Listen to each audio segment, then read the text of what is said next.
ನಮಸ್ತೆ ಕರ್ನಾಟಕ ಚರಿತ್ರೆಯ ಮತ್ತೊಂದು ಸ್ಥಳಕ್ಕೆ ನಿಮಗೆಲ್ಲ ಸ್ವಾಗತ. ನಾನು ಈ ದಿನ ಬಂದಿದ್ದೀನಿ ಮದ್ದೂರಲ್ಲಿರುವಂತಹ ಶ್ರೀ ಮದ್ದೂರಮ್ಮ ದೇವಸ್ಥಾನಕ್ಕೆ.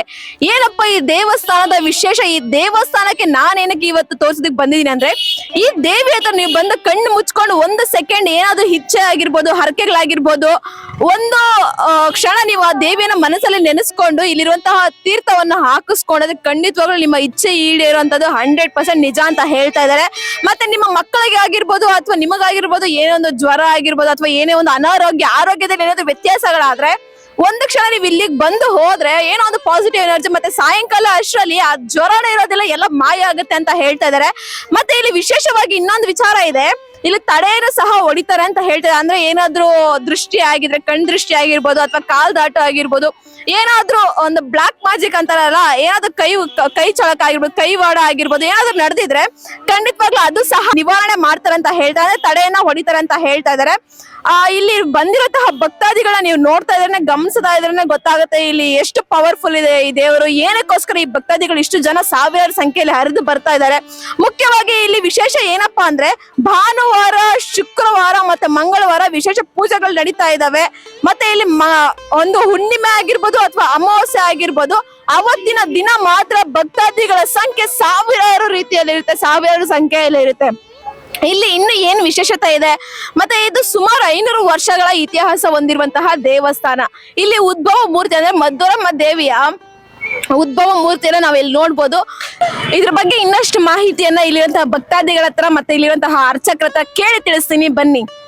ಮದ್ದೂರಮ್ಮ ದೇವಿಯೇ ನಮಃ, ಮದ್ದೂರಮ್ಮ ದೇವಿಯೇ ನಮಃ, ಶ್ರೀ ಮದ್ದೂರಮ್ಮ ದೇವಿಯೇ ನಮಃ. ಸ್ವಾಮಿ, ದೇವಸ್ಥಾನದ ಹೆಸರೇನು? ಮದ್ದೂರಮ್ಮ ದೇವಸ್ಥಾನ. ಚರಿತ್ರೆ ಏನು? ಮದ್ದೂರಮ್ಮನವರು ಇಲ್ಲಿ 500 ವರ್ಷದ ಇತಿಹಾಸದಿಂದ ನೆಲೆಸಿದ್ದು, ಕೊಡಗಿಂದ ಬಂದು ಮದ್ದೂರಮ್ಮನ ಇಲ್ಲಿ ನೆಲೆಸಿರೋದಲ್ಲಿ ಅವರು. ಅಂದ್ರೆ ಇಲ್ಲಿ ಇದು ಸಪ್ತಮಾತೃಕೆಯರು, ಭೂಮಿಯಿಂದ ಉದ್ಭವದ ದೇವರು ಸಪ್ತಮಾತೃಕರಾಗಿ ಅಮ್ಮನವರು ನೆಲೆಗೊಂಡಿರೋದು. ಅಮ್ಮನವರು ಎಷ್ಟು ವರ್ಷ ಅಂತ ಹೇಳಿದ್ರೆ 500 ವರ್ಷದ ಇತಿಹಾಸ ಇದೆ. ಇಲ್ಲಿ ನಂಬಿಕೆಗಳು ಪವಾಡಗಳು ಏನಾದ್ರು ನಡೆದಿದಾವ? ನಂಬಿಕೆ ಪವಾಡ ಬೇಕಾದಷ್ಟು ನಡೆದಿದ್ದಾವೆ ಅಮ್ಮನವ್ರಿಗೆ. ಮಕ್ಕಳಿದ್ದಾರೆ, ಮಕ್ಕಳಾಗವೆ. ಈ ಕೊಡಗು, ಹಾಸನ, ಬೆಂಗಳೂರು, ಇದು ಮದ್ರಾಸು, ಆ ಕಡೆಯಿಂದ ದೂರ ದೇಶದಿಂದ ಒಕ್ಕಲು ವಲಸೆ ಜಾಸ್ತಿ ಉಂಟು ಅಮ್ಮನವ್ರಿಗೆ. ದೂರದಿಂದ ಭಕ್ತರು ಬಂದು ಅರ್ಕೆಗಳು ಕೊಟ್ಟು ತಿರ್ಗಾ ಮರಿ ಸೇವೆ ಎಲ್ಲ ಮಾಡಿ ಅಮ್ಮನವ್ರು ಇದು ಮಾಡ್ತಾರೆ. ಅಂದ್ರೆ ಇಲ್ಲಿ ಯಾರಾದ್ರೂ ಭಕ್ತಾದಿಗಳು ಬಂದ್ರೆ ಈ ತರ ನಮ್ದು ಕಷ್ಟ ನೆರವೇರಿದೆ ಅಂತ ಹರಕೆಗಳು ಇದು ಮಾಡಿ ತುಂಬಾ ಒಳ್ಳೇದು, ತುಂಬಾ ಒಳ್ಳೇದಾಗಿದೆ. ಇಲ್ಲಿ ನೀವು ತಡೆ ಅಂತಾನೆಲ್ಲ ಹೊಡಿತೀವಿ ಅಂತ ಹೇಳ್ತೀವಿ, ಇದರ ವಿಶೇಷತೆ ಏನು? ತಡೆ ಅಂದ್ರೆ ಒಂದು ದಾಟ ಏನಾಗಿದೆ, ಮನೆ ದೃಷ್ಟಿ ಆದಾಗ ಅದು ಕಾಯಿ ಕುಡಿಕೆ ನಿಮ್ಮೆಣ್ಣಲ್ಲಿ ಹಾಕಿ ತಡೆ ಹೊಡಿತೀವಿ, ಅದಕ್ಕೆ ತಡೆ ಅಂತ ಹೇಳುದು. ಸುಮ್ಮನೆ ಇಲ್ಲಿ ಭಕ್ತಾದಿಗಳೆಲ್ಲ ಸಾವಿರಾರು ಜನ ಸಂಖ್ಯೆಯಲ್ಲಿ ಬರ್ತಾ ಇದಾರೆ. ಈ ದೇವಸ್ಥಾನ ಯಾವಾಗ ಓಪನ್ ಇರುತ್ತೆ ಮತ್ತೆ ಯಾವಾಗ? ಅಮ್ಮ ಇಲ್ಲಿ ಶುಕ್ರವಾರ, ಮಂಗಳವಾರ ಇರುತ್ತೆ, ಓಪನ್ ಇರುತ್ತೆ. ಅಮಾವಾಸ್ಯೆ ಪೂರ್ಣಿಮೆಗಳಲ್ಲಿ ಜಾಸ್ತಿ ಅಮ್ಮನವ್ರಿಗೆ ವಿಶೇಷ ಅಲಂಕಾರಗಳು ನಡೀತದೆ. ಎಲ್ಲ ತಿಂಗಳು ಒಂದ್ಸತಿ ಬೆಂಡೆ ಅಲಂಕಾರ, ಅಷ್ಟದ ಅಲಂಕಾರ, ಕುಂಕುಮದ ಅಲಂಕಾರ, ಅಮ್ಮನವ್ರಿಗೆ ವಿವಿಧ ಅಲಂಕಾರ, ಹಣ್ಣಿನ ಅಲಂಕಾರ, ಬೇಕಾದಷ್ಟು ಅಲಂಕಾರ ಅಮ್ಮನವ್ರಿಗೆ ಚೆನ್ನಾಗಿ ನಡೆಯುತ್ತೆ. ಈ ದೇವಸ್ಥಾನಕ್ಕೆ ಬರುವಂತ ಭಕ್ತಾದಿಗಳು ಯಾರಾದ್ರೂ ಹೇಳ್ಕೊಂಡಿದ್ದಾರೆ ನಮ್ಗೆ ಈ ತರ ಆಗಿದೆ ಸ್ವಾಮಿ ಇಲ್ಲೇ? ಸುಮಾರು ಜನ ಹೇಳ್ಕೊಂಡಿದ್ದಾರೆ. ಅವ್ರ ಕಷ್ಟ ಕಾರ್ಪಣೆಗಳನ್ನು ನಮ್ಗೆ ಒಳ್ಳೇದಾಗೆ, ತಾಯಿ ಒಳ್ಳೇದು ಮಾಡಿ ಅಂದ್ಬಿಟ್ಟು ಬಂದು ಸೇವೆ ಮಾಡೋದು, ದೇವ್ರಿಗೆ ಏನೋ ಒಂದು ಒಡವೆ ಮಾಡ್ಕೊಡೋದು, ತಾಲಿ ಕೊಡೋದು, ಚಿನ್ನದ ಒಡವೆ ಕೊಡೋದು, ಬೆಳ್ಳಿ ಕೊಡೋದು, ಎಲ್ಲ ಬೇಕಾದಷ್ಟು ಮರಿ ಕಡೆ ಸೇವೆ ಮಾಡೋದು ಎಲ್ಲ ಬೇಕಾದಷ್ಟು ಮಾಡಿದ್ರು ನಮ್ಗೆ. ಪವರ್ಫುಲ್ ಶ್ರೀನಿವಾಸ್ ಅಂತ. ಶ್ರೀನಿವಾಸ್. ಇದು ಮದ್ದೂರಮ್ಮ ಮೂಲ BM road, Madduramma temple, Mandya ಜಿಲ್ಲೆ. ಸರ್, ಈ ದೇವಸ್ಥಾನದಲ್ಲಿ ನಂಬಿಕೆ ಅನ್ನೋದು ಅಥವಾ ಪವಾಡ ಅನ್ನೋದು ಇದೆ ಮೇಡಮ್. ತಾಯಿ ಶಕ್ತಿ ತುಂಬಾ ಇದೆ. ನಮ್ದವ್ರಿಗೆ ಯಾವತ್ತೂ ಕೈ ಬಿಟ್ಟಿಲ್ಲ, ಒಳ್ಳೇದಾಗುತ್ತೆ. ನಿಮ್ಮ ಜೀವನದಲ್ಲಿ ಯಾವತ್ತಾದ್ರೂ ಈ ತರ ಅನ್ಕೊಂಡಿರೋದನ್ನ ಇಚ್ಛೆ ನೆರವೇರಿದೆ ಅನ್ಕೊಂಡದೆಲ್ಲ ನೆರವೇರಿದೆ. ಸರ್ ನಮಸ್ತೆ. ನಮಸ್ತೆ ಮೇಡಮ್. ಸರ್ ನಿಮ್ಮ ಹೆಸರು? ಆತ್ಮಾನಂದ ಅಂತ. ಸರ್, ಈ ದೇವಸ್ಥಾನದ ವಿಶೇಷತೆ ಏನು ಸರ್? ಮೇಡಮ್ ಅವರೇ, ಇದು ಮದ್ದೂರಮ್ಮ ಅಂತಂದ್ರೆ ಇದು ನಮ್ಮ ಮದ್ದೂರು ಇದಕ್ಕೆಲ್ಲ ಒಳ್ಳೆ ದೇವತೆ.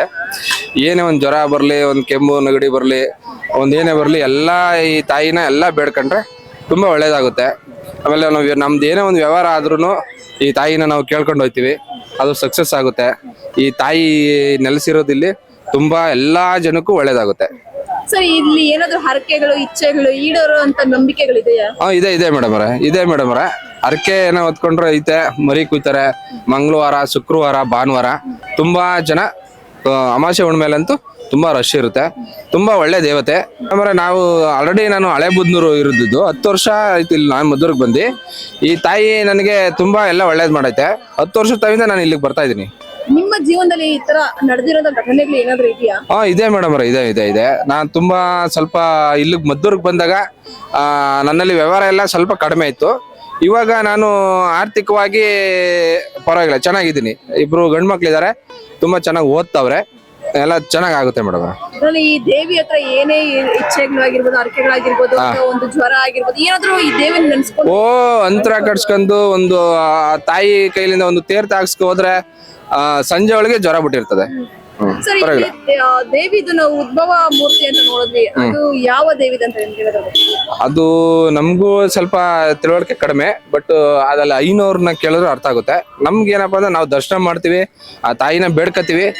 ನಾವು ಬೇಡ್ಕೊಂಡದ್ದು 90% ಒಳ್ಳೇದಾಗುತ್ತೆ. Thank you so much sir. Thank you madam.